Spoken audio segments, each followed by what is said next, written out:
જોહાર જય આદિવાસી।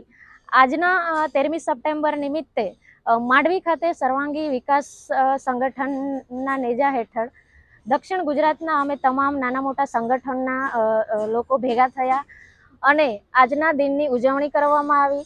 સાથે અમે મહામહિમ રાજ્યપાલને આવેદનપત્ર આપ્યું છે કે અમારા અધિકારો હક્કો જ્યારે સંયુક્ત રાષ્ટ્ર સંઘે આપી દીધા હોવા છતાં ક્યારેક મીડિયામાં કે સમાચારના માધ્યમથી આપણે સાંભળતા જોતા હોઈએ છીએ કે દેશના કોઈ ખૂણામાં કોઈ રાજ્યમાં આદિવાસી દીકરીઓ સાથે ગેંગરેપ થાય છે, ક્યાંક શ્રમિકો પર અત્યાચાર થાય છે।